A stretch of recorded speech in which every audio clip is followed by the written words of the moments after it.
Katatapos lang ng proseso ng aming annulment. Pinalitan ko ang password ng lahat ng lock. Nang biglang sinugod at winasak ng buong pamilya ng dati kong asawa ang tarangkahan. Sumisigaw, "Lumayas ka sa bahay namin." Ngunit sa loob lamang ng 5 minuto, pinutol ko ang lahat ng kanilang pinagkukunan ng pera na nag-iwan sa kanilang lahat na walang-wala. Ang malakas na pagpukpok ng maso sa bakal na tarangkahan ay umalingaw-ngaw sa katanghalian ng Hulyo. Napakalakas kaya't maging ang mga ibong maya na nakadapo sa mga kable ng kuryente ay nagulantang at nagkaliparan. Nakatayo ako sa likod ng salaming bintana ng sala. Pinagmamasdan ang bawat piraso ng asul na pintura na natutuklap mula sa tarangkahan at dahan-dahang nalalaglag sa sahig. Sa screen ng CCTV, si Ginang Dolores Reyes, na opisyal ng naging dati kong biyenan wala pang 4 na oras ang nakalilipas, ay hawak ang isang malaking maso, gamit ang 2 kamay. Ang kanyang buhok na magarbong nakaayos ay gusot na, at ang kanyang mukha ay namumula sa galit. Sa tabi niya ay ang dati kong hipag, si Cristina. Suot niya ang isang bestidang seda na kulay krema, na binili ko para sa kanyang kaarawan noong nakaraang taon. Hawak ng isang kamay niya ang telepono at nagbi-video, habang ang isa naman ay nakaturo ng diretso sa kamera. "Buksan mo ang pinto! Babae ka! Bahay ito ng kuya ko. Anong karapatan mong magpalit ng kandado?" Muling humampas ng maso si Aling Dolores. "Walang hiyang babae. Katatapos lang pumirma sa papeles ng annulment. Balak mo nang angkinin ang bahay ng asawa mo? Bubuksan mo ba to? O gusto mong wasakin ko ang buong tarangkahan?" Hindi ako sumagot. Sa mesang nasa harapan ko ay ang desisyon na kumikilala sa aming annulment, nakatatanggap lang mula sa Regional Trial Court ng Quezon City. Isang kopya ng titulo ng lupa, 3 folder ng mga dokumento mula sa bangko, at isang maliit na kahon, nagawa sa kahoy na luma na. Nasa loob ng kahon ang pilak na rosaryo ng aking ina. Ang tanging bagay na naitago niya mula noong siya ay ikasal. Kinuha ko ang rosaryo. Ang mga butil nito ay medyo nangitim na, at ang krus sa dulo ay may maliit na inukit na bulaklak ng sampagita. Ilang mga detalye ay malabo na, dahil sa paulit-ulit na paghaplos ng aking ina. Ang pangalan ng nanay ko ay Rosa. Nagtinda siya sa isang karinderya sa palengke ng Cubao, sa loob ng mahigit 30 taon. 4:00 ng umaga pa lang ay nagsisindi na siya ng kalan, at hating gabi na kung makauwi, pasan ang pagod na likod. Ang amoy ng sabaw, uling, at sinangag na bawang ay nakakapit sa kanyang mga damit buong taon. Noong dinala ko si Paulo Reyes para ipakilala, umupo si Aling Dolores na may isang buong mesa ang pagitan sa amin ng nanay ko. Kumuha ng panyo para takpan ang kanyang ilong at sinabing, "Kapag nagtatrabaho ka sa kainan, siguradong laging kumakapit ang amoy ng kusina." "Ano?" Ngumiti lang ng mahinahon si nanay. "Kapag marangal ang trabaho, kahit anong amoy pa yan, hindi nakakahiya, kumare." Akala ko noon, isa lang iyong simpleng sagot. Nang mawala na si nanay, doon ko lang naintindihan na iyon ang paraan niya para sabihin sa aking pangalagaan ko ang aking dignidad. Ang 3 palapag na bahay na ito, na nasa isang maluwag na eskinita malapit sa Katipunan Avenue, ay itinayo sa lupang binili ni nanay, mula sa kanyang kinita sa karinderya. Bago siya pumanaw dahil sa malubhang sakit, ipinangalan niya sa akin ang lahat. Noong panahong iyon, 2 taon pa lang kaming kasal ni Paulo. Dahil takot akong masaktan ng kanyang ego, hindi ko sinabi ng malinaw sa pamilya niya na ito ay sarili kong ari-arian na pamana ni nanay. Sinabi ko lang na pinatira kami rito para maalagaan ang bahay. Ang pinakamalaking pagkakamali sa buhay ko ay hindi ang pagpapakasal sa maling tao. Ang pinakamalaking pagkakamali ay ang isiping ang pagpaparaya ay makakakuha ng kabaitan. Matapos pumanaw ang aking biyanang lalaki, lumipat si Aling Dolores para tumira sa amin sa dahilang mananatili lang siya ng ilang buwan para hindi malungkot. Ang ilang buwan ay naging 6 na taon.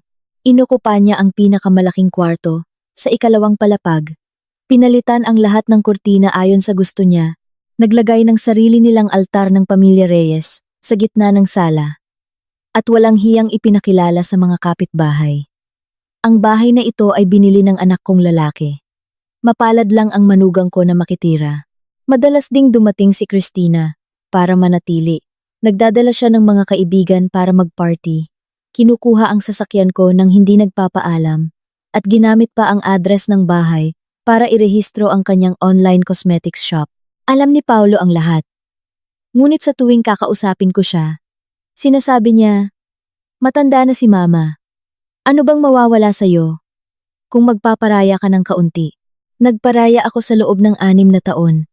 Ipinagparaya ko ang aming silid tulugan, ang aming pribadong espasyo, at maging ang aking mga ipon para makapagtayo si Paulo ng Reyes Trucking Services.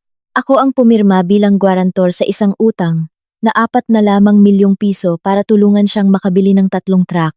At ginamit ko ang perang pinagbentahan ng maliit na apartment na iniwan ng aking ama para bayaran ang unang utang nang malugi ang kumpanya.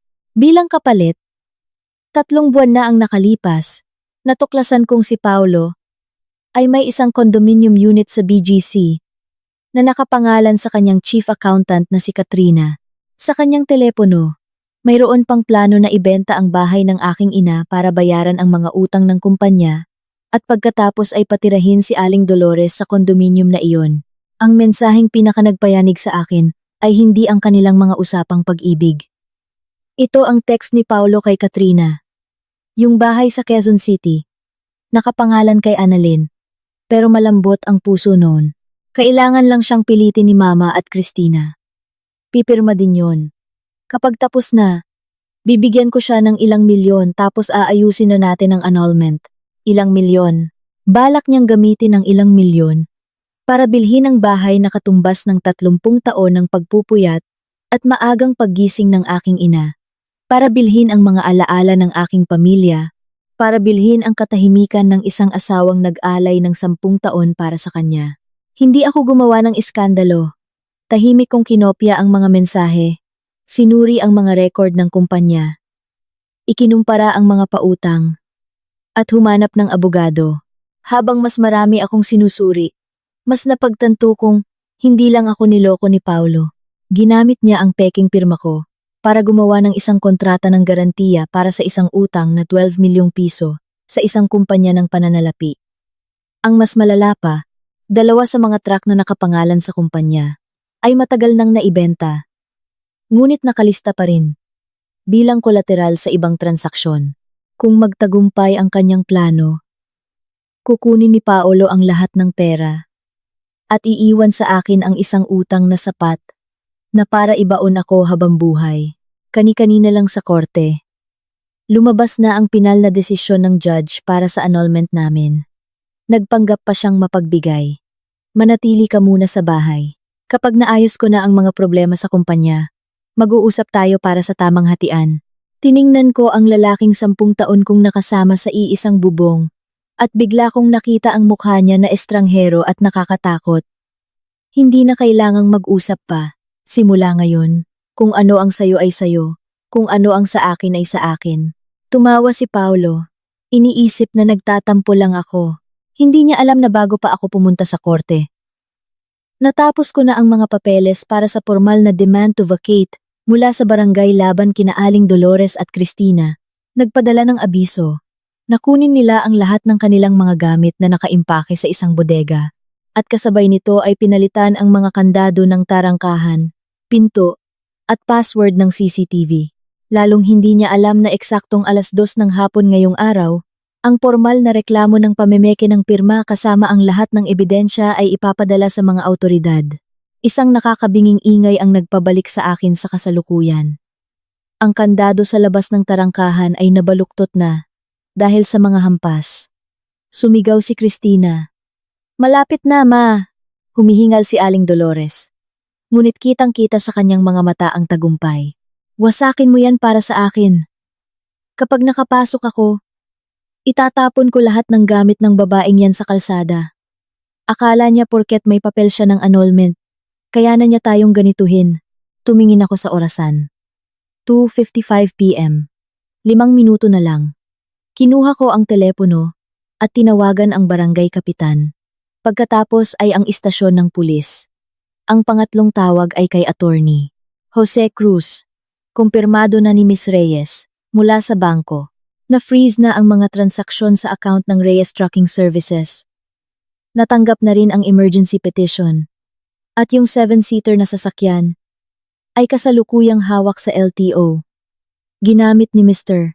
Reyes ang mga hindi wastong dokumento para isangla ulit ang sasakyan. Nag-report na ang mga empleyado ng bangko sa mga autoridad. Ipinikit ko ang aking mga mata sandali. Ang sasakyang iyon, ipinagmamalaki pa ni Paulo na regalo niya raw sa kanyang ina. Sa katotohanan, ang down payment ay kinuha mula sa savings account na nakapangalan sa akin. Nandyan ka na ba? Nasa kanto na ako ng eskinita. Kararating lang din ng mga pulis. Ibinaba ko ang telepono. Sa labas ng tarangkahan, sunod-sunod na huminto ang mga motorsiklo.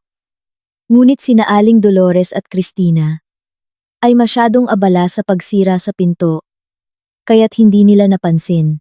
Eksaktong 3:00 ng hapon, bumigay ang kandado. Bumukas ng bahagya ang tarangkahan, sapat para maipasok ni Cristina ang kanyang kamay. Sinubukan niyang abutin ang trangka sa loob. Dahan-dahan akong lumabas sa hardin. Sa likod ko, sa sala, malinaw pa ring nire-record ng kamera ang bawat galaw. Sa may hagdanan, 4 na maleta na naglalaman ng kanilang mga damit at gamit ay maayos na nakasalansan. Sa ibabaw ay isang dokumento ng pag-turnover na may pirma ng barangay kapitan. Nang makita ako, nagngalit ang mga ngipin ni Aling Dolores. Sa wakas, nagpakita ka rin. Buksan mo ang tarangkahan. Tumigil ako sa likod ng rehas na bakal. Kakasira niyo lang po ng kandado ng bahay ko. Bahay mo? Tumawa siya ng mapakla. 10 taon kang nakitira sa bahay ng mga Reyes. At ngayon, may lakas ka ng loob na sabihing bahay mo to? Tinitigan ko siya ng diretso sa mata. Ang lupa pong ito ay binili ng nanay ko noong 2008. Ang bahay ay itinayo gamit ang perang iniwan niya. Ang titulo ng lupa ay nakapangalan lang sa akin. Ang anak ninyo ay hindi nag-ambag kahit isang ladrilyo. Nanigas ang ngiti sa labi ni Aling Dolores. Agad na sumingit si Cristina. Huwag kang magsinungaling, sabi ni Kuya Paolo. Ipinangalan sa iyo ang bahay para makaiwas sa buwis. Kung ganoon, sabihin mo sa kuya mo na magdala siya ng papeles para patunayan yan. Pagkasabi ko noon, isang boses ng lalaki ang umalingaw-ngaw sa likuran nila. Hindi na kailangan ng pruweba. Nasuri ko na ang orihinal na mga dokumento. Pumasok si Attorney Cruz sa eskinita, kasama ang 2 pulis at si Kapitan Ramos, ang barangay kapitan. Nagsimulang maglabasan ang mga kapitbahay. May ilang nagtaas na ng kanilang mga telepono. Namutla si Aling Dolores, ngunit sinubukan pa ring maging matigas. Pamilya namin to. Walang pwedeng makialam. Isang pulis ang tumingin sa maso sa kamay niya, at pagkatapos ay sa sirang kandado. Iibaba niyo po ang maso. Nakatanggap kami ng ulat tungkol sa willful destruction of property at trespassing. Anong trespassing? Manugang ko siya. Kalmado kong sinabi, dating manugang. Ang desisyon ng annulment ay epektibo simula kaninang umaga. Humarap sa akin si Aling Dolores. Ang kanyang mga mata ay parang gustong lamunin ako ng buo. Ang galing mo. Akala mo panalo ka na dahil napalayas mo kami. May utang ang kumpanya ng asawa mo at pumirma ka bilang garantor. Malapit nang i-foreclose ng bangko ang bahay na to. Sa huli, palalayasin ka rin sa kalsada. Hindi ako nagulat. Nalungkot lang ako na hanggang sa huling sandali, naniniwala pa rin siyang hawak niya ang alas. Biglang nag-vibrate ang telepono ni Cristina at sumunod ang kay Aling Dolores. 2 tunog ang sunod-sunod na umalingaw-ngaw sa tahimik na eskinita. Unang binuksan ni Cristina ang mensahe. Ang kanyang mukha ay nagbago mula sa pula tungo sa putlang-putla. Ma, nalock yung account ko. Agad na kinuha ni Aling Dolores ang kanyang telepono. Nahulog ang maso sa sahig, gumawa ng isang tuyong kalabog. Mula sa dulo ng eskinita, isang itim na kotse ang biglang pumreno. Bumaba si Paulo.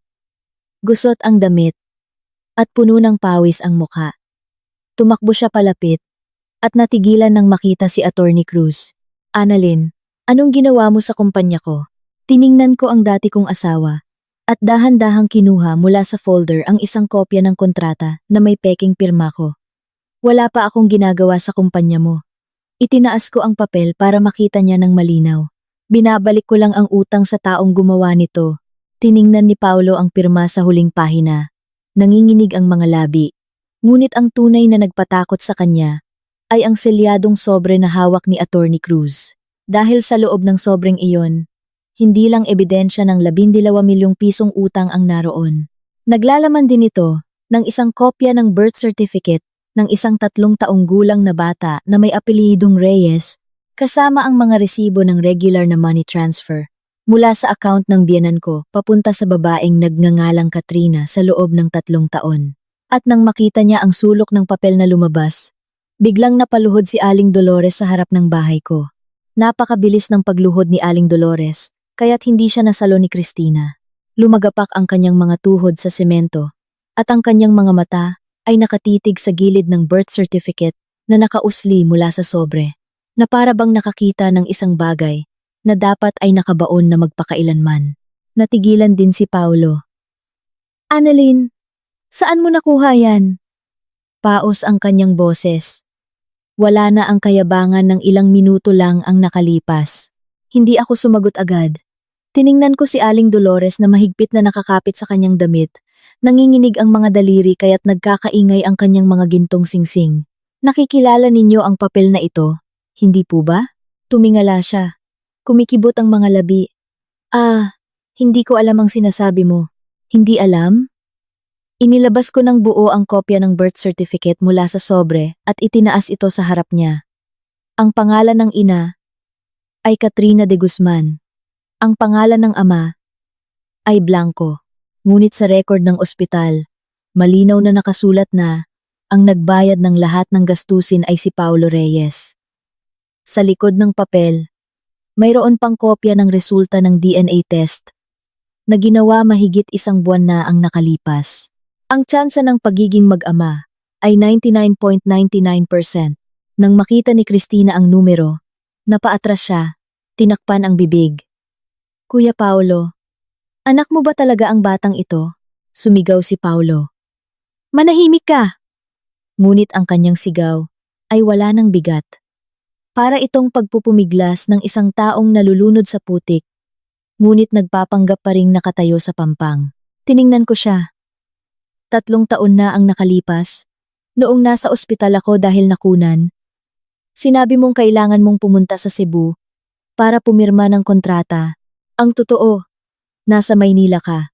Inaalagaan si Katrina habang nanganganak. Nagngalit ang mga ngipin ni Paulo. Yan ay usapan naming dalawa. Walang kinalaman sa bahay na. Siyempre may kinalaman. Naglabas ako ng isang tumpok ng bank statements. Ang bayad sa ospital, renta sa apartment, matrikula sa preschool ng bata, pagbili ng sasakyan para kay Katrina lahat, ay kinuha mula sa account ng Reyes Tracking Services. At sa personal na account ng nanay mo, buwan-buwan siyang nagpapadala ng dagdag na 20,000 piso na may deskripsyong gatas para sa apo. Humarap si Cristina kay Aling Dolores. Umiwas ng tingin si Aling Dolores. Dugot laman natin ang batang yon. Paano naman si Ate Annalyn? Basag na ang boses ni Cristina. 10 taon siyang kasama ni Kuya. Nagbigay siya ng pera para sa negosyo ni Kuya. Pinilit mo pa siyang magpagamot kung saan-saan dahil hindi siya magkaanak. Habang alam mo palang may anak na sa iba si Kuya. Biglang sumigaw si Aling Dolores. Hindi nga siya magkaanak ng lalaki. Kailangan kong iligtas ang lahi ng mga Reyes. Ang sinabing iyon ay nagpatahimik sa buong eskinita. Ilang kapitbahay na malapit ay umiling. Nagbuntong hininga si Kapitan Ramos at tumalikod. Akala ko masasaktan ako kapag narinig ko yon. Pero kakaiba, nanlamig lang ako. May mga sugat na paulit-ulit na hinihiwa. Hanggang sa pinakamalalim na bahagi, ay wala ka nang maramdaman. Naalala ko ang mga taon na nagpagamot ako. Ang mapapait na gamot na pinilit sa akin ni Aling Dolores, ang pagkakataong sinabi niya, sa gitna ng hapunan, sa harap ng mga kamag-anak, ang babaeng baog ay palamuti lang sa bahay. Pabigat pa. Noong mga panahong iyon, Nakayuko lang si Paulo at kumakain. Hindi ako ipinagtanggol kahit isang salita. Ngayon ko lang naintindihan. Hindi siya nanahimik dahil duwag siya. Nanahimik siya dahil mayroon na siyang ibang lugar na paglalagakan ng anak na itinuturing ng buong pamilya niya bilang tagapagmana. Tiningnan ko si Aling Dolores. Hindi lang ninyo alam. Tumulong pa kayo sa pag-aalaga sa bata. Tinulungan ninyo si Paulo na itago ang relasyon. At kasabay nito, pinilit ninyo akong pumirma sa mga utang para pondohan ang kumpanya at suportahan ang mag-inang si Katrina. Hindi totoo. Tumayo si Aling Dolores. Sinusubukang agawin ang mga papel. Peke yan! Naninirang puri ang babaeng to. Humakbang ang isang pulis para pigilan siya. Manatili po kayong kalmado. Kung peke man o totoo ang mga dokumento, ang mga awtoridad ang magpapatunay niyan. Binuksan ni Attorney Cruz ang kanyang briefcase at naglabas ng isa pang folder. Hindi pa tapos.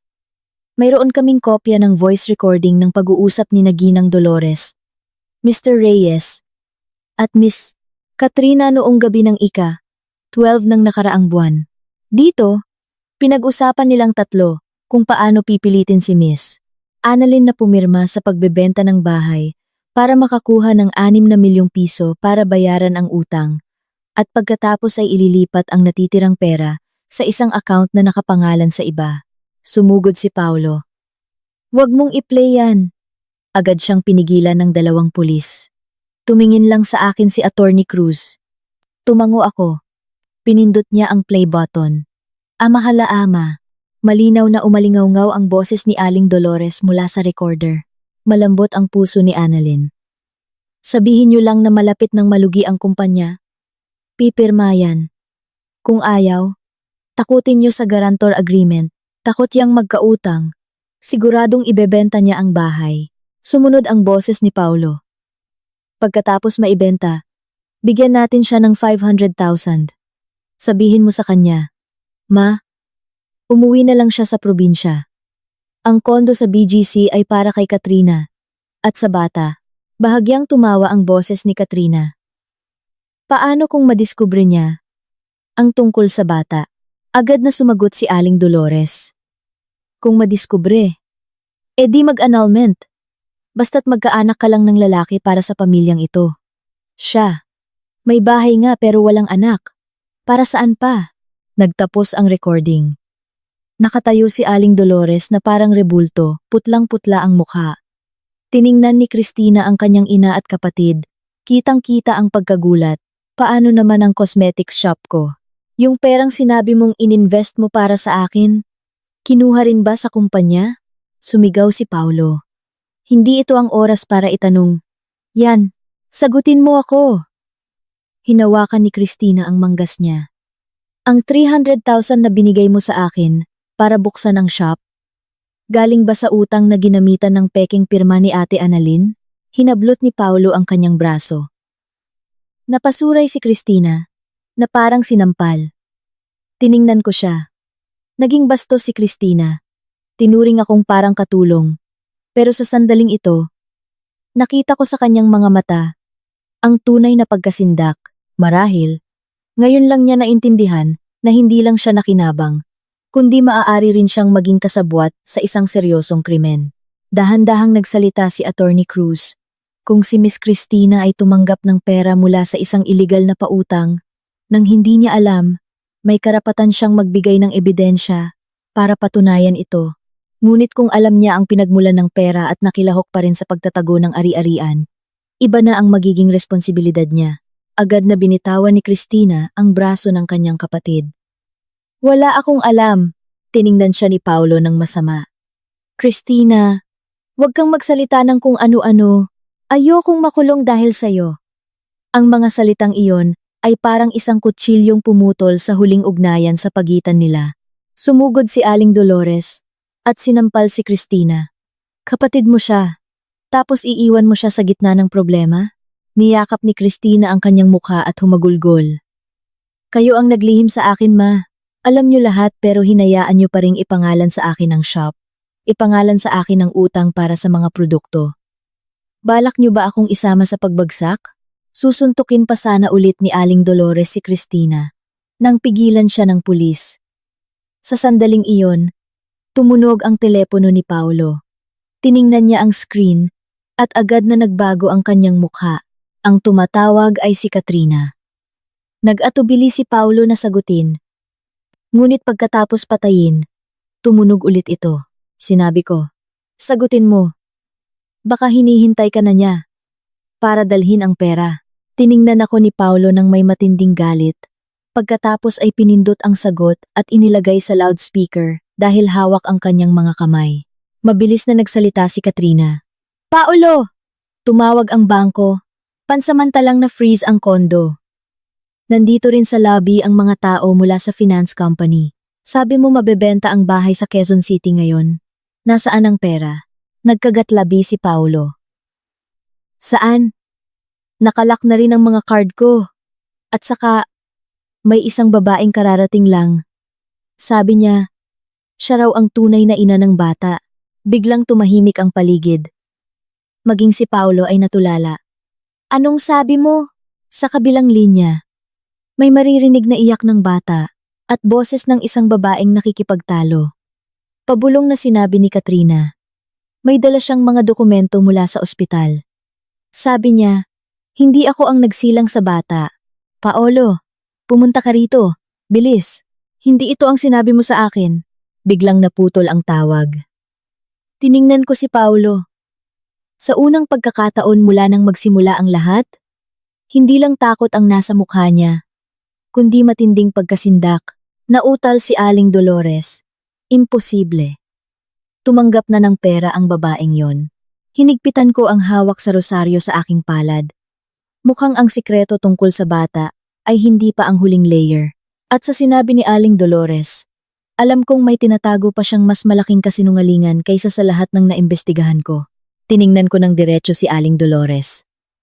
Ang mga salitang tumanggap na ng pera ang babaeng yon ay nanatiling nakabitin sa hangin sa eskinita. Kasimbigat ng isang malaking bato na dumadagan sa lahat ng naroroon. Biglang hinila ni Paulo ang kanyang kamay mula sa pulis. Anong sabi mo ma? Umiwas ng tingin si Aling Dolores. Wala akong sinabi. Narinig ko ng malinaw. Nanginginig ang boses ni Paulo. Sinong babae? Sino ang tumanggap ng pera? Nagkagatlabi si Aling Dolores. Ang kanyang tingin ay nagpalipat-lipat sa akin, kay Attorney Cruz, at pagkatapos ay sa mga kapitbahay na nagsisiksikan na sa magkabilang panig ng eskinita.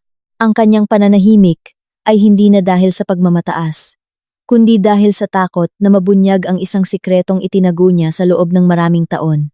Nagsalita ako. Kung hindi ninyo sasabihin, pwede tayong pumunta sa Maynila ngayon din. Nasa apartment ni Katrina ang babaeng iyon. Malalaman din ang lahat. Humarap sa akin si Aling Dolores. Walang aalis. Sumigaw siya. Nang malakas hanggang sa pumiyok ang kanyang boses. Apo ko yun. Walang pwedeng kumuha sa kanya. Isinara ni Attorney Cruz ang kanyang briefcase. Inamin ninyo na kilala ninyo ang babaeng iyon. Namutla si Aling Dolores. At narinig ko lang kay Katrina ang kwento. Ngunit sinabi ni Miss Katrina na may ibang kwento si Mr. Reyes sa kanya. Habang kayo naman ay alam na tumanggap na ng pera ang babae. Magkasalungat ang dalawang pahayag. Ang mas matandang pulis ay tumingin sa kanya. Dapat po kayong makipagtulungan. Kung may kinalaman ito sa human trafficking, pamemeke ng mga dokumento o pagtatago sa pinagmulan ng isang bata, magiging napakaseryoso ng kaso. Ang salitang human trafficking ay nagpaatras kay Aling Dolores. Walang ganoon. Tumulong lang kami sa taong nangangailangan. Tiningnan ni Paulo ang kanyang ina na parang isang estranghero. Ma, sabihin niyo ang totoo. Hindi anak ni Katrina ang bata? Nagkagatlabi si Aling Dolores at hindi sumagot. Pinagmasdan ko si Paulo. Ang ikinagulat ko ay hindi niya alam ang buong katotohanan. Maaaring niloko niya ako. Pineke ang pirma ko. Nagtago ng anak sa labas. Ngunit siya mismo ay pinagtataguan din ng isang mahalagang bahagi ng kanyang ina. Tumawag ulit si Katrina. Agad na sinagot ni Paulo. Katrina, Pigilan mo ang babaeng yun. Papunta na ako. Humagulgol si Katrina. Hindi ko kaya. Gusto niyang kunin ang bata. Sabi niya kung hindi ko ibibigay. Tatawag siya ng pulis at ilalabas lahat ng papeles. Huwag mo siyang paalisin. Sa tingin mo kaya ko? Niyayakap siya ng bata at tinatawag na nanay. Nakikilala siya ng bata, Paolo. Naiintindihan mo ba? Natigilan si Paolo, putlang-putla. Imposible. 3 taon pa lang siya. Sa kabilang linya, isang paos at putol-putol na boses ng babae ang narinig. Paolo Reyes, naaalala mo pa ba ako? Nanginig ang kamay ni Paolo na may hawak ng telepono. Sino ka? Tumawa ang babae. Ngunit ang tawa ay parang iyak. 3 taon na ang nakalipas. Binigyan ako ng nanay mo ng 200,000 piso at pinapirma sa isang waiver na isinusuko ko ang karapatan ko sa anak ko. Nakatayo ka lang sa labas ng kwarto sa ospital. Tapos ngayon, itatanong mo kung sino ako? Sumugod si Aling Dolores, sinusubukang agawin ang telepono, ngunit pinigilan siya ng pulis. Huwag mong sagutin. Ibaba mo. Tiningnan ni Paolo ang kanyang ina. Namumula ang mga mata. Anong ginawa niyo, ma? Nagpatuloy ang babae sa kabilang linya. Kulang-kulang ang buwan ng anak ko. Baon ako sa utang sa ospital. Iniwan pa ako ng asawa ko, sabi niya. Kung ibibigay ko ang anak ko sa isang mayamang pamilya, mapapagamot siya. Nangako siyang makikita ko ang anak ko minsan sa 1 taon, pero pagkatapos niyang makuha ang bata, pinalitan niya ang numero ng telepono, lumipat, at naglaho. Sumigaw si Katrina mula sa likuran. Sinungaling! Ako ang nanay niya, sumagot ang babae. Nasa pangalan mo lang ang birth certificate. Hindi mo kailanman ipinagbuntis ang batang iyon. Natahimik ang buong eskinita. Napanganga si Christina ngunit walang masabi. Tiningnan ko si Aling Dolores. Aling Dolores, ang lahat ng kanyang kalupitan, pagkalkula, at obsesyon sa isang apong lalaki, ay malinaw na ngayong nakakatindig balahibo. Nautal si Paolo. So, hindi nanganak si Katrina? Biglang sumigaw si Aling Dolores. Anong pinagkaiba? Siya ang nag-alaga sa bata mula pagkapanganak. Siya ang ina. Paano naman ang tunay na ina? Tanong ko. Humarap siya sa akin. Puno ng puot ang mga mata. Mahirap siya. Hindi niya kayang buhayin ang anak niya. Iniligtas ninyo ang isang bata sa pamamagitan ng paghiwalay sa kanya sa tunay niyang ina, pagpeke sa kanyang pinagmulan, at paggamit sa kanya para pagtakpan ang pangangaliwa ng anak ninyo? Sumigaw si Aling Dolores. At least may maganda siyang bahay. May pera. May magandang eskwelahan. Kung sa babaeng yun siya napunta, anong makukuha niya? Hinigpitan ko ang hawak sa rosaryo. Makakasama niya ang kanyang ina. Tumawa siya ng mapait. Ang pagmamahal ba ng ina? Nakakabuhay ng tao? Tiningnan ko siya ng matagal. Ang pagmamahal ng ina ay hindi isang bagay na may karapatan kayong bilhin at ibenta. Sumenyas ang pulis sa kanyang kasama na i-record ang buong tawag. Lumayo si attorney, Cruz, at mabilis na tumawag sa kanyang opisina. Hinihiling na i-secure ang lahat ng dokumentong may kinalaman sa ospital. Birth certificate at daloy ng pera. Hawak pa rin ni Paolo ang telepono sa kanyang tainga. Nasaan ka ngayon? Sumagot ang babae. Nandito ako sa apartment sa BGC. Hindi ako aalis. Gusto kong makausap ang mga awtoridad. Gusto kong malaman kung bakit apelyido ng anak ko ay Reyes. Kung bakit nawala ang pangalan ko sa lahat ng papeles. Sumigaw si Katrina. Paolo, paalisin mo siya. Kung malalaman to, mawawala lahat sa akin. Ipinikit ni Paolo ang kanyang mga mata. Katrina, kumalma ka. Paano ako kakalma? Na-freeze ang apartment. Nakalock ang mga account, tapos may darating para agawin ang anak ko. Nangako ka na mabebenta ang bahay ni Annalyn ngayon. Sinabi mo na kapag tapos na ang annulment, maaayos na ang lahat. Bawat salita ni Katrina ay parang isang martilyong humahampas sa mga kasinungalingang pinilit panindigan ni Paolo. Nakita kong tumingin siya sa akin. Pero ngayon, wala nang galit sa kanyang mga mata, kundi pagkasindak ng isang taong napagtantong sarado na ang lahat ng labasan. Sinabi ko sa pulis, Hinihiling kong gumawa ng kompletong police report dito tungkol sa pagsira ng kandado, trespassing, at destruction of property. Hindi ko aatrasin ang kaso. At tungkol sa peking pirma, daloy ng pera ng kumpanya. At ang isyu sa bata, makikipagtulungan akong ibigay ang lahat ng ebidensya. Sumugod si Aling Dolores at hinawakan ang aking pulso. Annalyn, huwag mong palakihin ang gulo. Hinila ko ang aking kamay. Takot kayong lumaki ang gulo, pero hindi kayo natakot sa mga maling ginawa ninyo. Gusto mong wasakin ang pamilyang to, no? Ang pamilyang ito ay wasak na mula pa noong tinuring ninyo akong parang isang wallet na pwedeng pumirma para sa inyo. Noong ang bahay ng nanay ko ay naging isang produkto na pwedeng ibenta at noong ang isang bata ay naging kasangkapan para ipagpatuloy ang lahi. Tiningnan ako ni Aling Dolores. Nanginginig ang mga labi. Biglang humakbang si Paulo. Annalyn, iurong mo muna ang kaso. Ibabalik ko ang bahay, ang pera.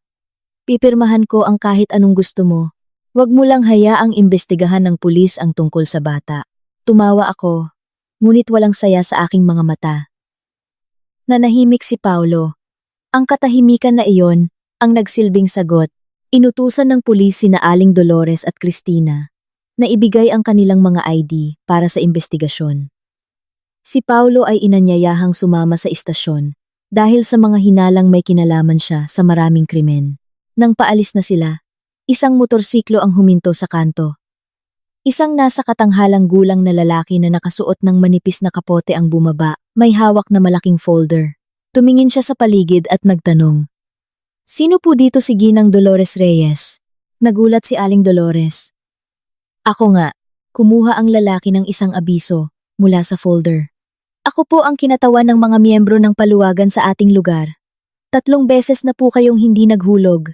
Ang kabuang utang ninyo ay mahigit 1.2 milyong piso. Nandito kami ngayon para kumpirmahin ang utang na ito." Humarap si Cristina sa kanyang ina. Takot na takot. "Ma, sumali ka sa paluwagan na may utang na higit 1 milyon? Umiling ang lalaki.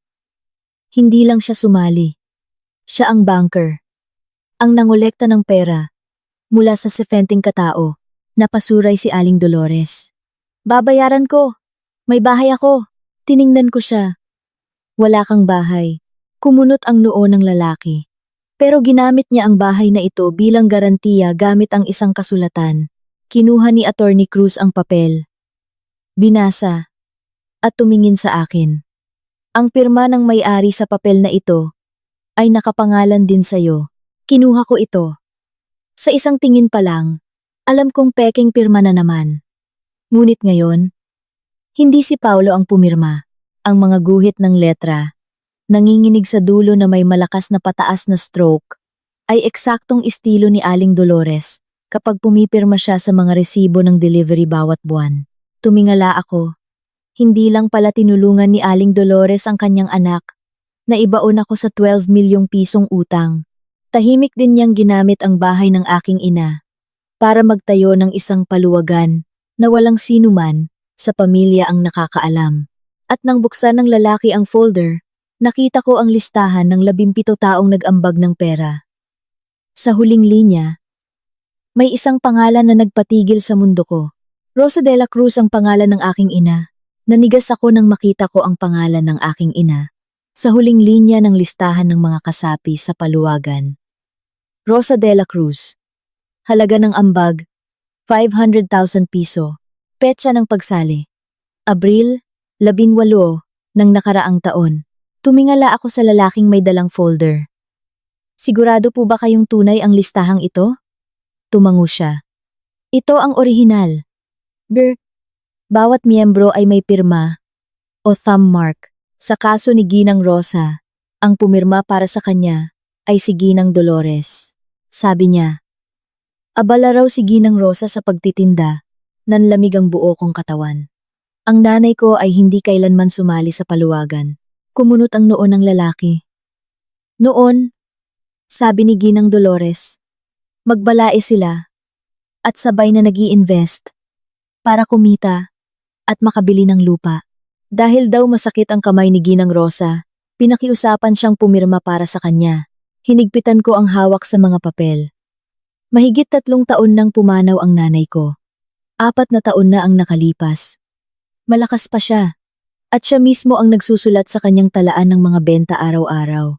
Imposibleng hilingin niya sa iba na pumirma para sa kanya sa anumang dokumento. Humarap ako kay Aling Dolores. Ipaliwanag ninyo ito. Umatras siya. Hindi ko matandaan. Hindi matandaan? O ayaw sabihin? Itinaas ko ang listahan sa harap niya.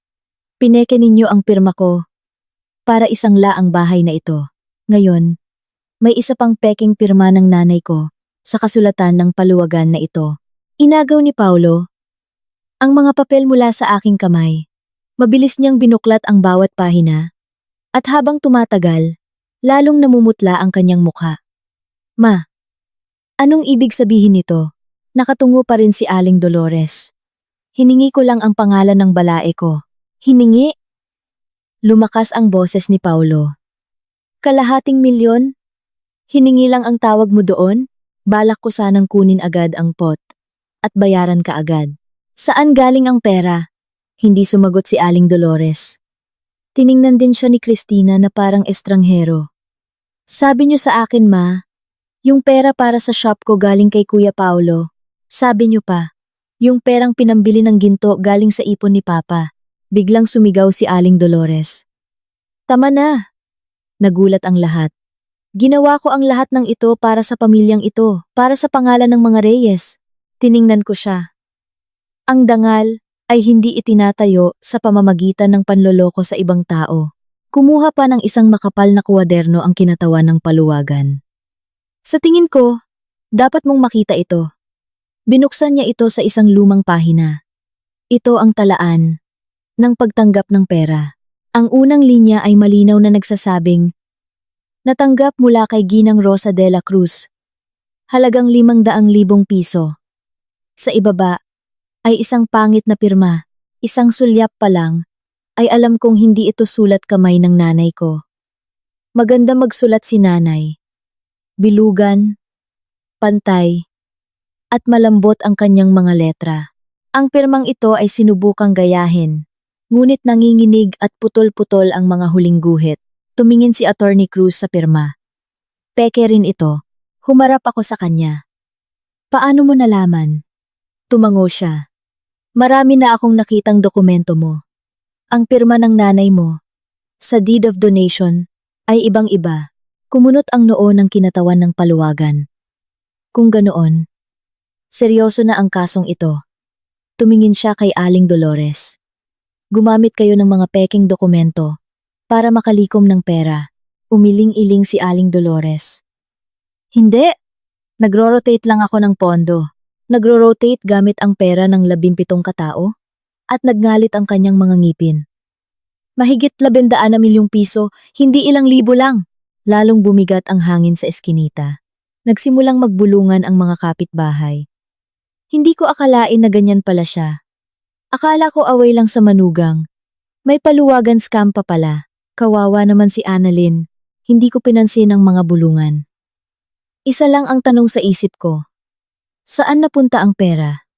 Kung nakalikom si Aling Dolores ng mahigit 12 milyong piso, saan ito naglaho? Tiningnan ko si Paulo. Alam mo ba to? Agad siyang umiling. Sumpaman. Hindi. Sa pagkakataong ito, naniwala ako. Ang takot sa mga mata ni Paulo ay hindi mukhang peke. Posibleng itinago rin ni Aling Dolores ito sa sarili niyang anak. Nagsalita si Attorney Cruz.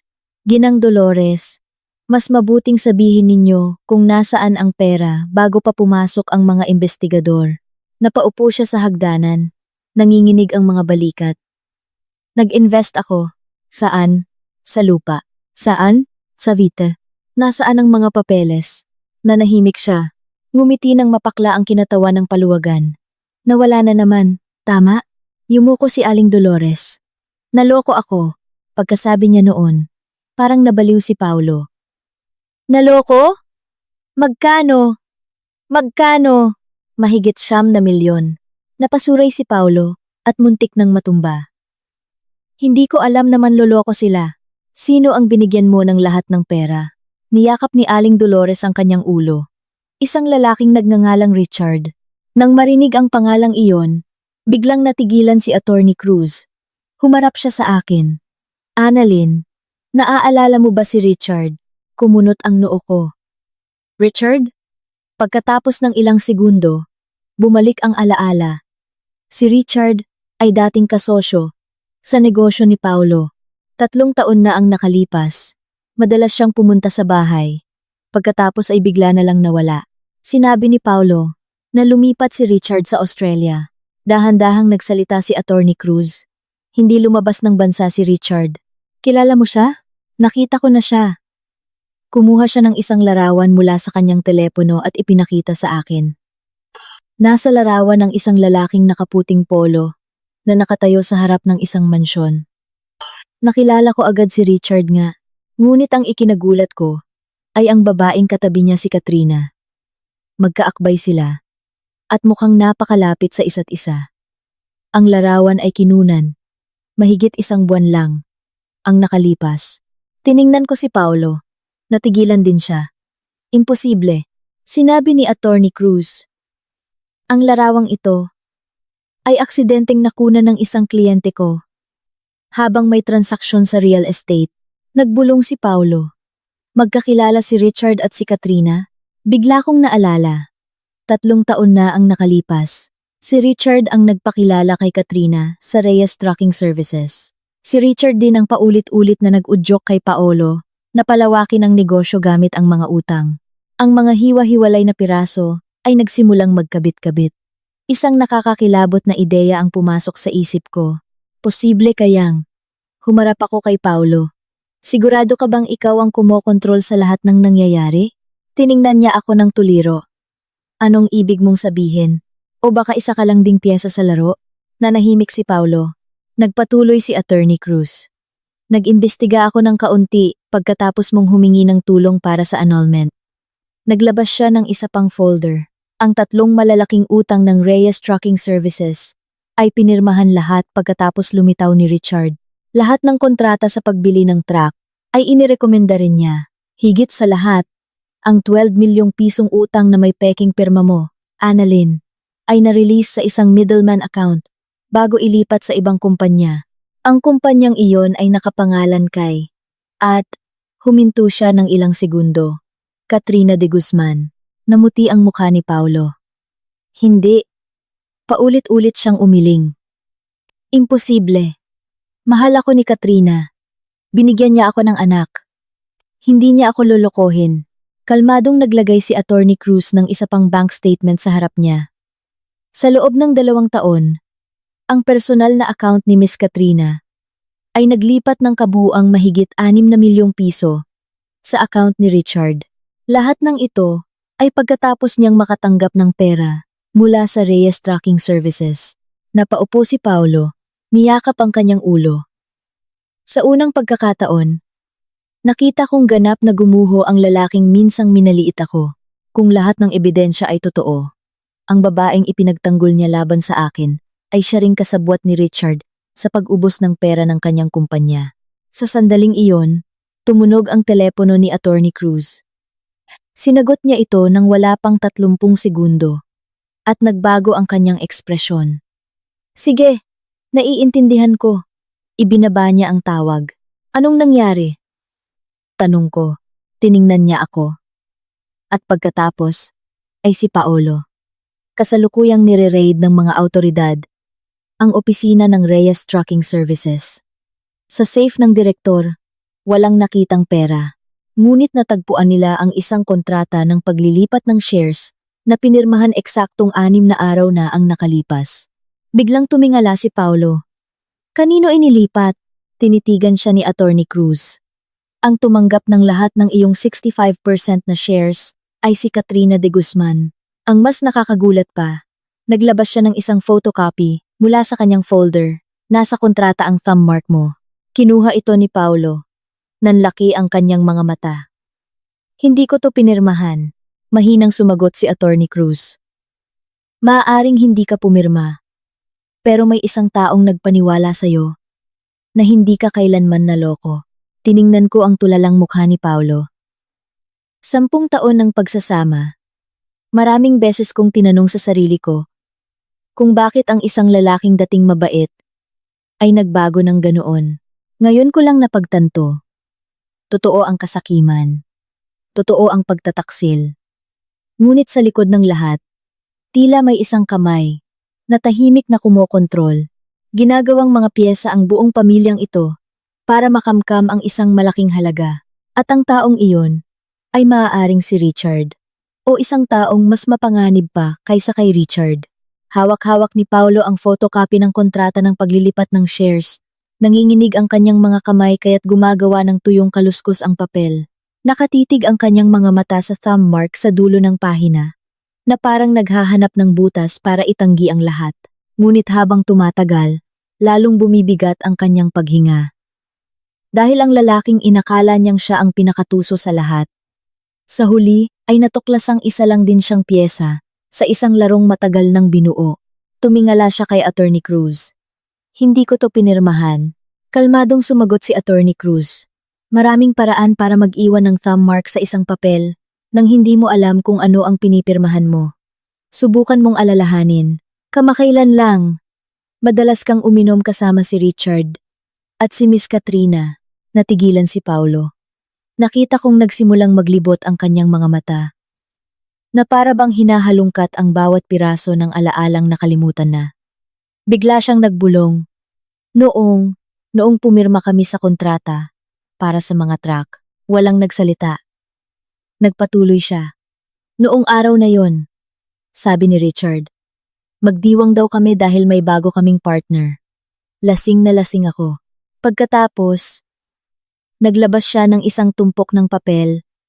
Sabi niya, pirmahan ko raw para makumpleto ang proseso ng pautang. Tumango si Attorney Cruz. Kung ganoon nga, malaki ang posibilidad na kasama sa mga papel na iyon ang kontrata ng paglilipat ng shares. Napaupo si Paulo, parang nawalan ng kaluluwa. Sa unang pagkakataon mula nang sumabog ang lahat, wala na akong nakitang kayabangan sa mukha niya. Isang lalaki na lang na napagtatanto ang halaga ng sarili niyang kasakiman. Kung hindi niya ako niloko, kung hindi siya nagtiwala ng lubusan kina Richard at Katrina, marahil ay iba ang lahat. Ngunit walang kung sa buhay. Biglang lumapit si Aling Dolores kay Paulo at hinawakan ang braso ng anak. Paulo, anak, sabihin mo sa kanila, niloko ka ni Richard. Dahan-dahang inalis ni Paulo ang kamay ng kanyang ina. Ano pang tinatago niyo sa akin, ma? Mula simula, ilang beses na kayong nagsinungaling.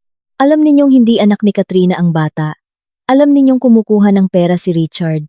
Ginamit niyo pa ang pangalan ng nanay ni Annalyn sa paluwagan. Pineke niyo pa ang pirma niya. Pahinang ng pahina ang boses ni Paulo. Ngunit bawat tanong ay parang isang kutsilyong sumasaksak sa mismong nagsilang sa kanya. Bakit? Humagulgol si Aling Dolores. Dahil gusto kong mapanatili ang bahay. Ang dangal. Gusto kong maging mas mayaman tayo kaysa sa iba. Tumawa si Paulo. Isang paos at desperadong tawa. Hindi lang si Aling Dolores ang umiyak. Napaupo na rin si Cristina sa sahig. Nanginginig ang mga balikat. Humarap siya sa akin. Namumula ang mga mata. Ate, Annalyn, iyon ang unang pagkakataon sa loob ng 10 taon na tinawag niya akong Ate Annalyn. Sa halip na ikaw na puno ng puot o babaeng yan, tulad ng tawag ni Aling Dolores. Mula noon hanggang ngayon, hindi ko talaga alam na ganito karami ang ginawa ni Mama. Hindi ako sumagot. Hindi dahil hindi ako naniniwala, kundi dahil may mga paumanhin na huli na. Sinabi ni Cristina ng garalgal. Akala ko galit si Mama sa'yo, dahil hindi ka magkaanak. Akala ko si Kuya Paolo ang bumubuhay sa ating lahat. Hindi ko alam na ang bahay na ito ay pamana ni Tita Rosa. Tiningnan ko siya. Hindi ka kasi nagtanong. Yumuko si Cristina. Tama. Sa loob ng maraming taon, walang sino man sa pamilyang iyon ang gustong magtanong sa akin ng anuman. Mas gusto nilang gumawa ng conclusion. Ang conclusion nila, isa akong palamunin. Ang conclusion nila, wala akong silbi. Ang conclusion nila, mahirap ang nanay ko. Ang conclusion nila, ang bahay na ito ay para sa anak nilang lalaki. Kaya naman, walang sinumang nag-abala na alamin ang katotohanan. Sa sandaling iyon, tumunog ang telepono ko. Isang hindi kilalang numero. Sinagot ko. Sa kabilang linya, isang mahinang boses ng babae. Kayo po ba si Miss Annalyn? Ako nga. Ako po si Maya. Bahagya akong kumunot ng noo. Dahan-dahan akong lumayo sa isang sulok. Nasaan ka? Kakausap lang po sa akin ng mga pulis malapit sa kondominium. Sabi po nila, makipag-ugnayan daw ako sa abogado ninyo. Tiningnan ko si Attorney Cruz. Tumango siya. Senyales na magpatuloy ako. Huminga ng malalim si Maya. May isang bagay po akong hindi pa sinasabi kanino man. Ano yon? Ang nagdala po kay Ginang Dolores sa akin noon ay hindi si Richard. Nanahimik ako. Nagpatuloy si Maya. Isang babae po na nagngangalang Hernandez. Miss Hernandez. Tama. Nagpakilala siyang isang financial consultant. Sabi niya marami siyang kakilala sa mga bangko at tutulungan daw niya akong mabura ang lahat ng utang ko sa ospital. Ang pangalang Hernandez ay bago sa akin. Nagpatuloy si Maya. Isang beses lang po lumitaw si Richard. Ang nagdedesisyon po sa lahat ay si Miss Hernandez. Naaalala mo ba ang buong pangalan niya? Tanda ko lang po. Tawag sa kanya ng lahat ay Miss Hernandez. Mahigit 40 anyos na po siya. Mayroon ba siyang natatanging katangian? Nag-isip ng matagal si Maya. Sa kaliwang pulso po niya, may mahabang peklat. Bigla akong nagulat.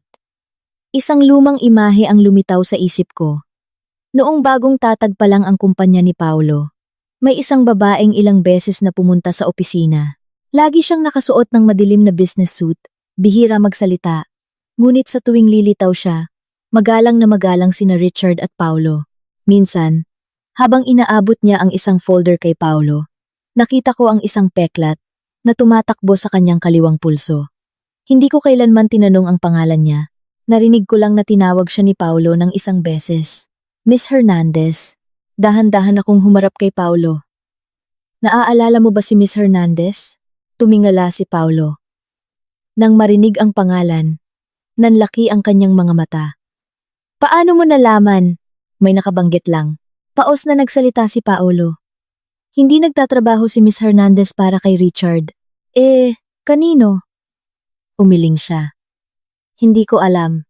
Biglang sumingit si Attorney Cruz. Hindi. Alam mo. Tiningnan niya si Paulo. Mula simula pa lang, hindi mo lang inaamin. Nagkagatlabi si Paulo. Kumuha si Attorney Cruz ng isa pang larawan mula sa kanyang folder. Nasa larawan ng isang pagbubukas ng kumpanya mga 5 taon na ang nakalipas. Si Paulo ay nasa gitna, si Richard ay nasa kaliwa, at ang babaeng may peklat sa pulso ay nasa kanan. Sa likod nila ay isang malaking karatula, Fuerza Investment Corporation. Binasa ko ng malakas, Fuerza Investment. Tumango si Attorney Cruz. Ang 3 malalaking utang ng Reyes Tracking ay dumaan lahat sa financial ecosystem ng kumpanyang ito. Si Richard ay tagapamagitan lang. Ang nagdedesisyon kung magpapautang ay si Hernandez. Yumuko si Paulo. Mahina siyang nagsalita. Alam niyo ba kung bakit hindi ko masabi? Tiningnan ko siya. Dahil si Miss Hernandez, ang may hawak ng lahat ng papeles ng kumpanya. Alam niya ang bawat transaksyon. Alam niya ang tungkol sa pangangaliwa ko. Alam niya ang pagpeke ni mama ng pirma. Kung gugustuhin niya, buong pamilya namin ay makukulong. Ipinikit ko ang aking mga mata. Sa wakas, isa pang bahagi ng palaisipan ang nabuo.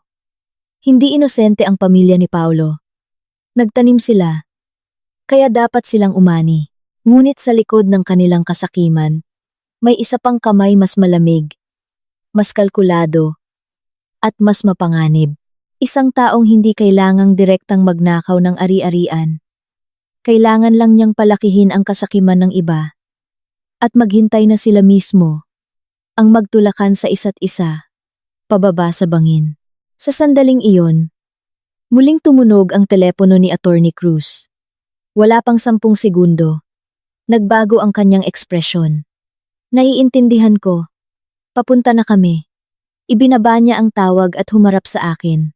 Annalyn, kakatanggap ko lang ng balita mula sa pulisya. Natukoy na nila kung nasaan si Richard ngayon. Agad akong nagtanong. Saan? Tiningnan ako ni Attorney Cruz.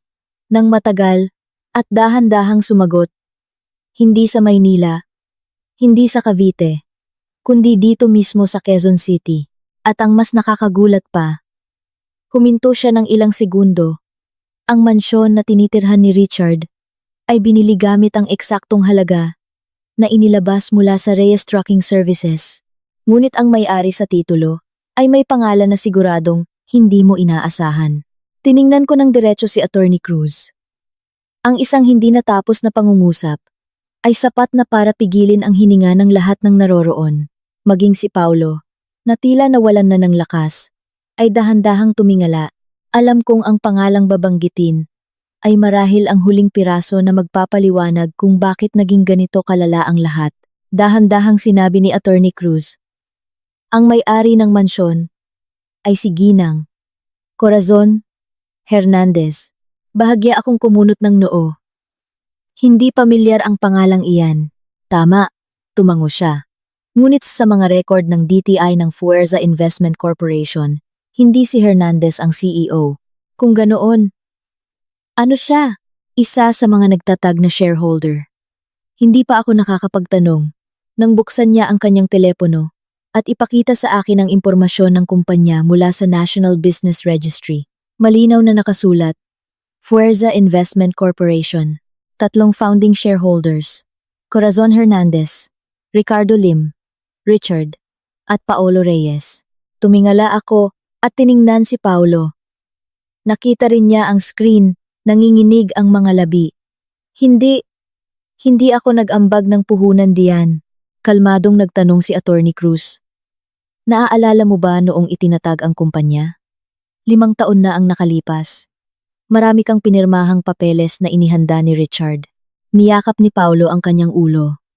Sabi ni Richard, mga papeles daw yon. Para sa isang partnership sa trucking. Hindi ko binasa. Pumirma lang ako.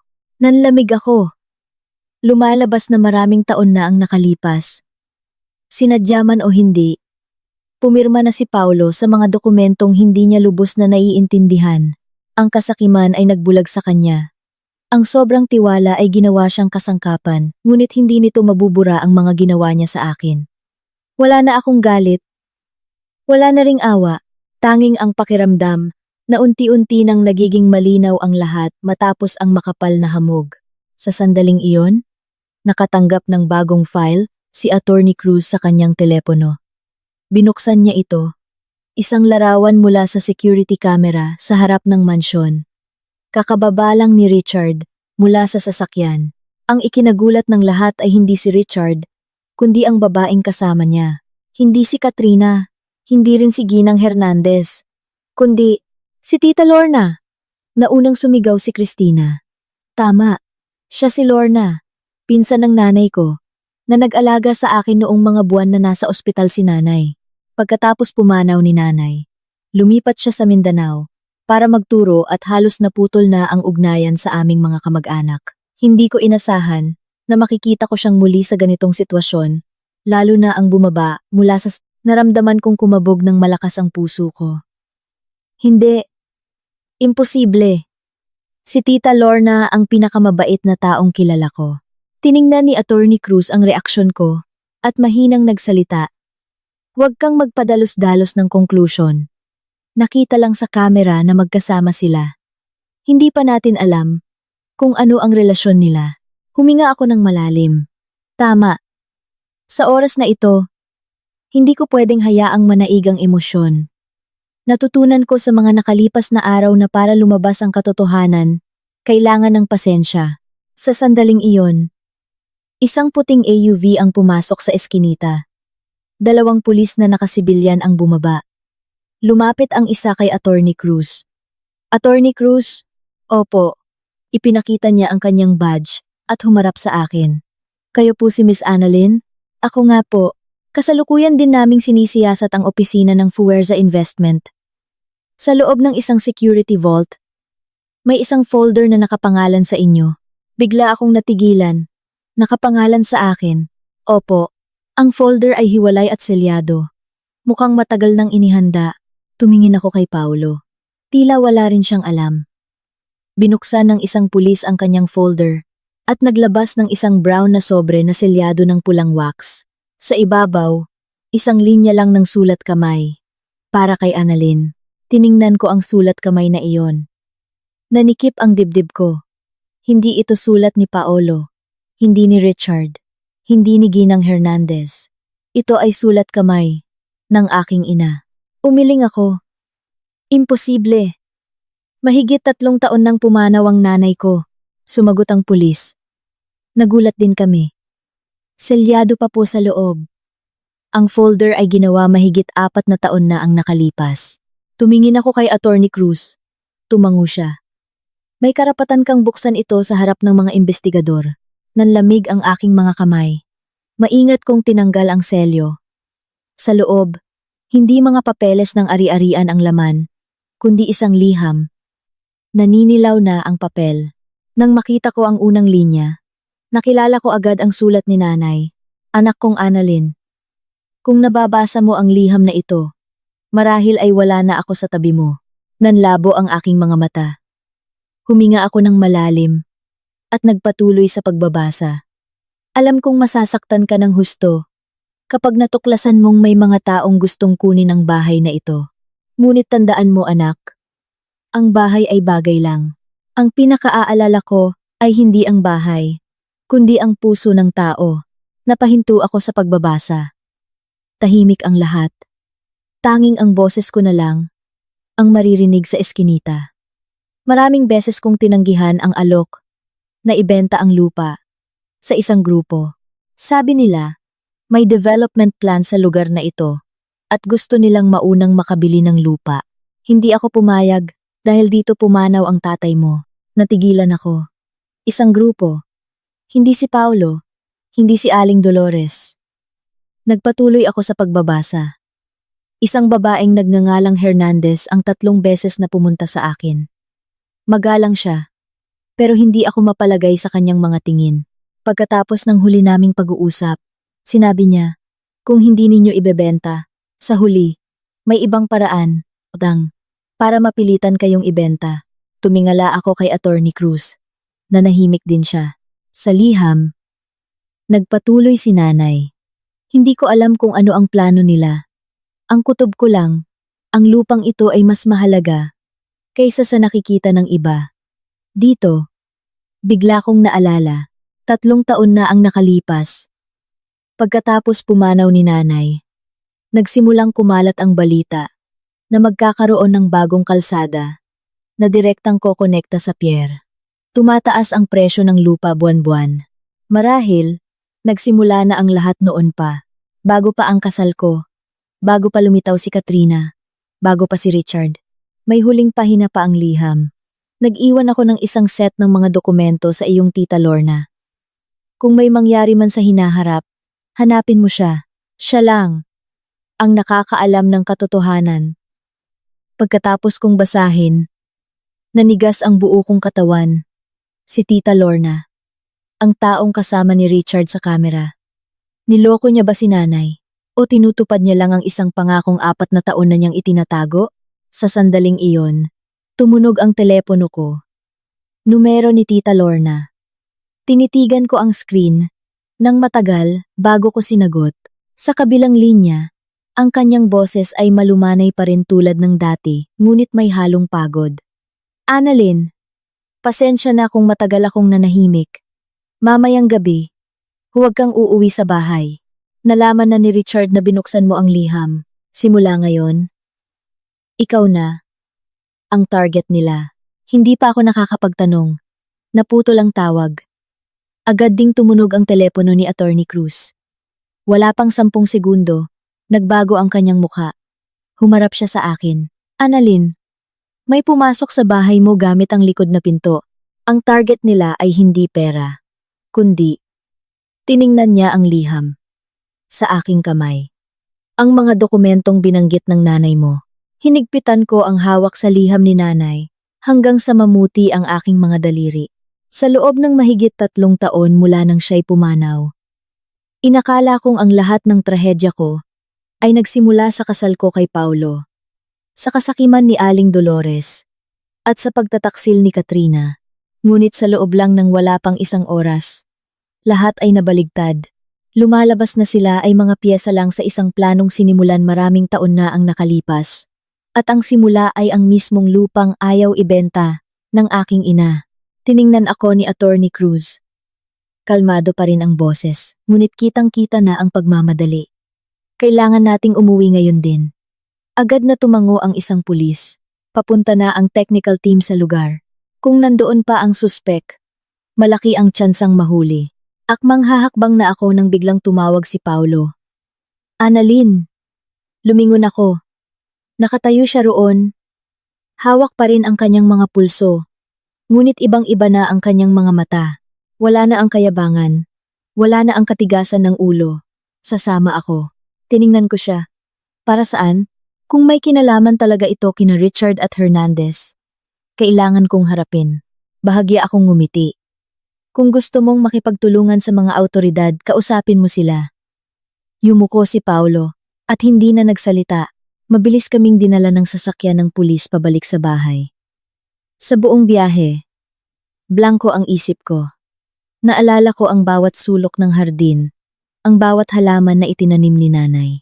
Ang upuang bato, kung saan siya umuupo para magbalat ng gulay. Ang tunog ng walis tingting tuwing umaga.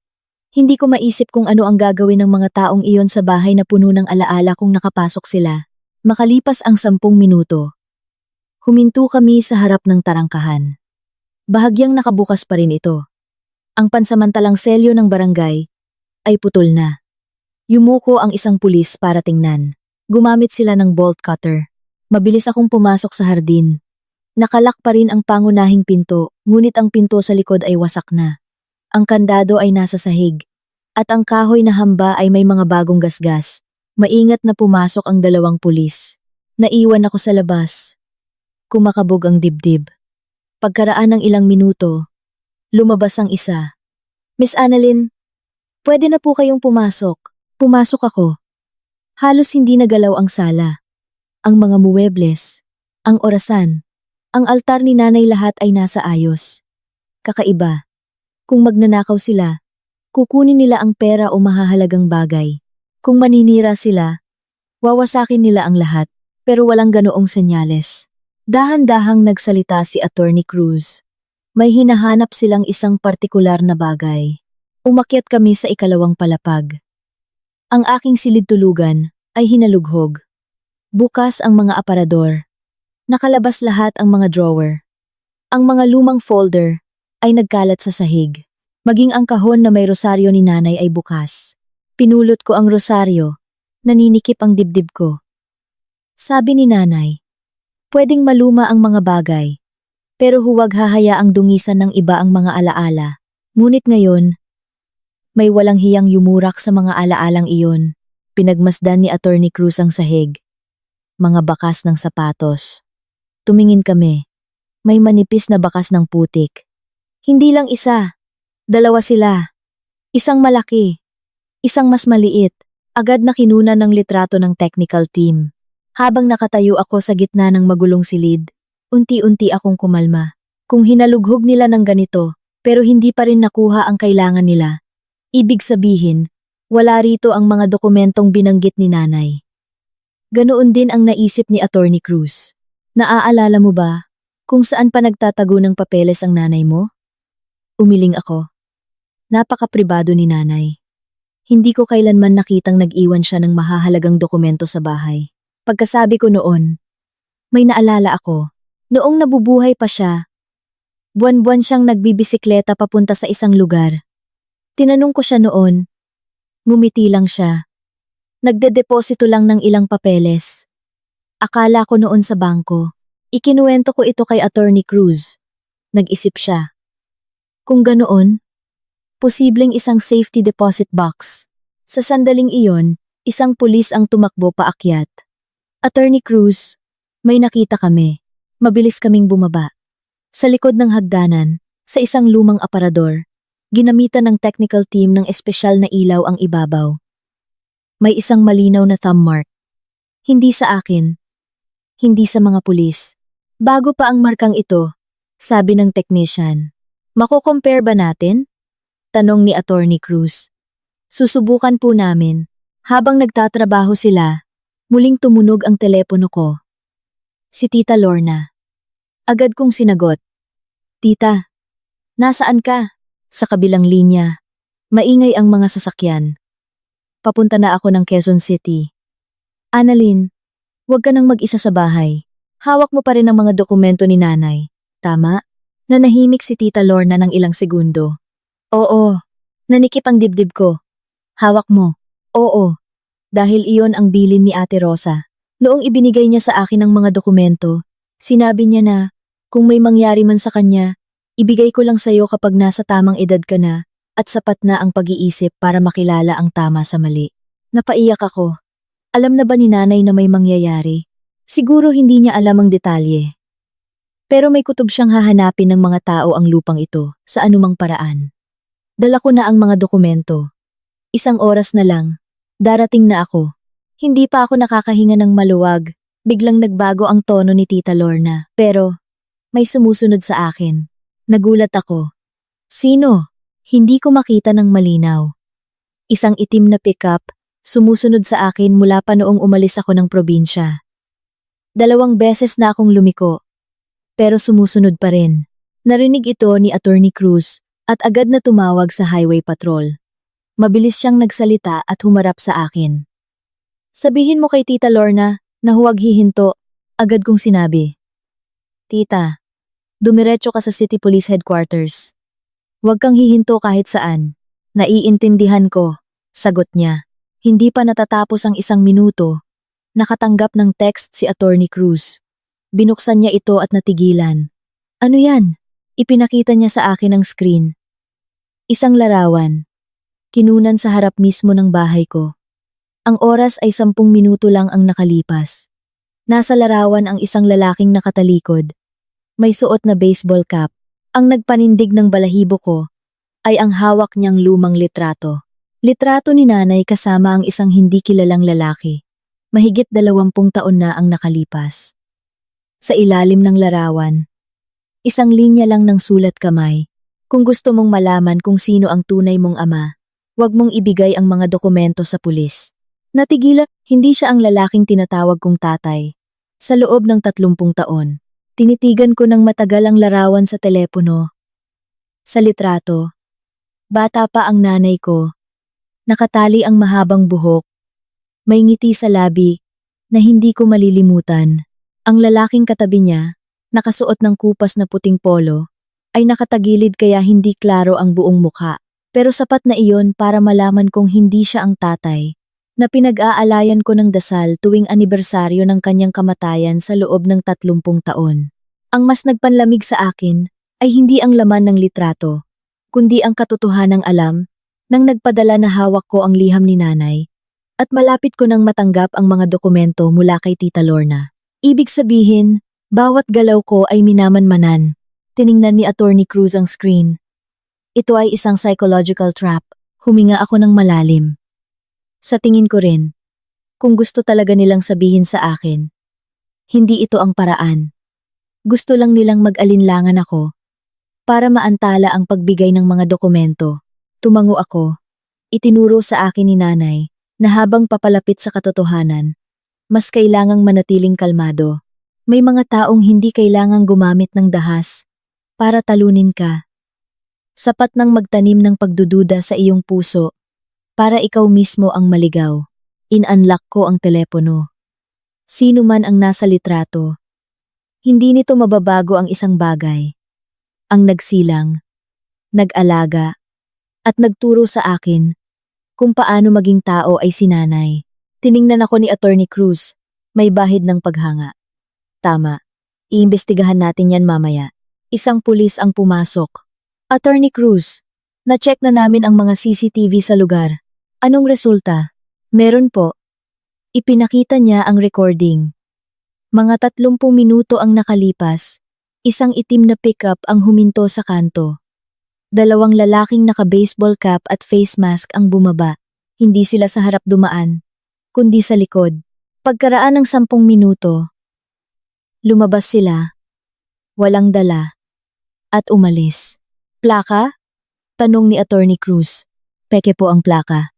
Tiningnan ko ang screen at biglang natigilan. Sandali. Tumingin silang lahat sa akin. Pabagalin mo dyan. Pinalaki ang imahe. Nang sumakay ang pangalawang lalaki, bahagyang umangat ang manggas ng kanyang damit. Sa kaliwang pulso, isang mahabang peklat ang lumitaw. Halos sabay kaming nagkatinginan ni Attorney Cruz. Corazon Hernandez. Mahina niyang sinabi. Hindi ako sumagot, ngunit naramdaman ko ang panlalamig. Ang babaeng iyon ay hindi na lang nagmamaniobra sa likod. Siya na mismo ang lumabas. Sa sandaling iyon, tumunog ang telepono ng isang pulis. Ang sasakyan ni Miss Lorna ay natulungan na ng patrol. Ligtas po siya. Ang itim na pick-up ay tumakas nang makita ang checkpoint. Dalhin ninyo si Tita Lorna dito ngayon din, sabi ni Attorney Cruz. Wala pang 40 minuto. Huminto ang sasakyan ng pulis. Mabilis akong lumabas. Ang unang bumaba ay si Tita Lorna. Mas payat siya. May mga puti na ang buhok. Ngunit ang mga mata niya ay mabait pa rin. Nang makita niya ako, niyakap niya ako ng mahigpit. Annalyn, pasensya na. Dapat mas maaga akong nagpakita. Umiling ako. Okay lang, tita. Ang mahalaga, ligtas ka. Kinuha niya mula sa kanyang bag ang isang maliit at lumang kahon na bakal. Buo pa ang kandado. Ito ang ipinabibigay ni Ate Rosa. Hindi ko ito binuksan. Bago ko kunin ang kahon, hindi ko napigilang magtanong. Tita, bakit nakita kayong kasama ni Richard sa CCTV ng mansyon kanina? Bumuntong hininga siya. Pinuntahan niya ako sa probinsya. Pinilit niya akong sumakay sa sasakyan niya at dinala sa bahay ng isang Hernandez para ibigay ang mga dokumento. Kapalit ng pera. Nagpanggap akong pumapayag. Pero nang bumaba sila para kausapin ang guwardiya, tumakas ako sa likod ng mansyon at tumawag ng taxi papunta rito. Nakahinga ako ng maluwag.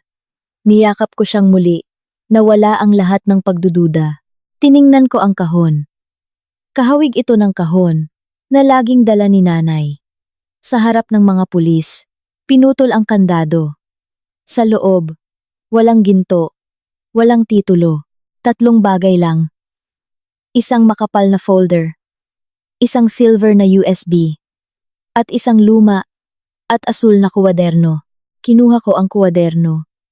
Sa unang pahina, sulat kamay ni nanay. Talaan ng pagbili ng lupa. Binuklat ko.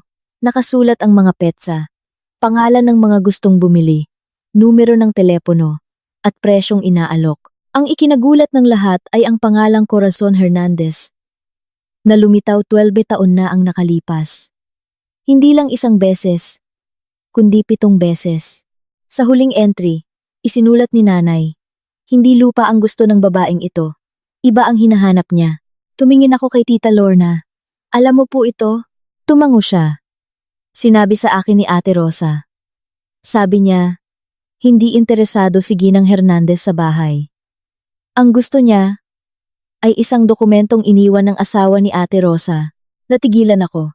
Asawa ni nanay? Oo. Bago mamatay ang tatay mo, nagtrabaho siya sa isang malaking construction company. Aksidente niyang natuklasan ang isang iligal na paglilipat ng lupa na kinasasangkutan ng maraming tao. Nagpatuloy si Tita Lorna. Itinago niya ang isang set ng mga dokumento. Hindi nagtagal. Namatay siya sa isang aksidente sa sasakyan. Hinigpitan ko ang hawak sa kuwaderno. Sa alaala ko, namatay si tatay sa isang aksidente habang papauwi mula sa trabaho. Wala nang ibang sinabi si nanay. Bumuntong hininga si Tita Lorna. Noon, naghinala si Ate Rosa na hindi simpleng aksidente iyon. Pero wala siyang ebidensya. Ang tanging itinago niya ay ang mga dokumento ng tatay mo. Tiningnan ko ang folder sa kahon. Binuksan ito ni Attorney Cruz. Sa loob, mga photocopy ng kontrata, mga lumang mapa, at mga dokumentong may selyo. Itinuro ng isang pulis. Ito ang plano ng Pierre, mahigit 20 taon na ang nakalipas. Kung totoo ang mga ito, napakalaking ebidensya. Isinaksak ni Attorney Cruz ang USB sa laptop. Isang folder ang may pangalang para kay Annalyn. Binuksan ko. Isang video lang ang laman. Ang taong nasa screen ay nagpatigil sa hininga ko. Si tatay. Nakaupo siya sa harap ng isang lumang mesa. Bata pa ang mukha. Tumingin siya sa kamera. At dahan-dahang nagsalita. Kung mapapanood mo ito, anak, marahil ay wala na ako. Hindi ko alam kung ano ang mangyayari. Pero kung may maghanap sa pamilya natin dahil sa lupa o sa mga dokumentong ito, tandaan mo. Ang kinatatakutan nila ay hindi ang bahay, kundi ang katotohanang nasa loob ng mga papel na ito. Natahimik ang buong silid. Mula sa sandaling iyon, alam kong hindi na ito tungkol sa isang simpleng away pamilya. Ito ay isang sikretong mahigit 20 taon nang itinatago, 6 na buwan. Pagkatapos, ang video ni tatay, ang naging susi. Ang mga dokumento ay naglantad sa isang malawakang sabwatan sa lupa na pinamumunuan ng isang misteryosong Mr. De Villa na si Corazon Hernandez ang kanang kamay. Si Richard ay isa lamang sa maraming ahente. Inilunsad ang isang malaking investigasyon. Si Hernandez ay nahuli habang sinusubukang tumakas ng bansa. Si Richard, sa pag-asang gumaan ang kanyang sentensya, ay isiniwalat ang lahat. Si Paolo ay nahatulan dahil sa pamemeke at iba pang krimen sa negosyo. Ngunit dahil sa kanyang pakikipagtulungan, nabigyan siya ng mas magaan na parusa. Si Aling Dolores at Cristina ay naharap din sa mga kaso para sa kanilang mga ginawa. Isang hapon, ilang buwan pagkatapos ng lahat, dinalaw ako ni Paolo bago siya pumasok sa kulungan. Annalyn, sabi niya, habang buhay akong may utang sa'yo. May mga utang na nababayaran, Paolo, at mayroon ding hindi. Sagot ko. Yumuko siya.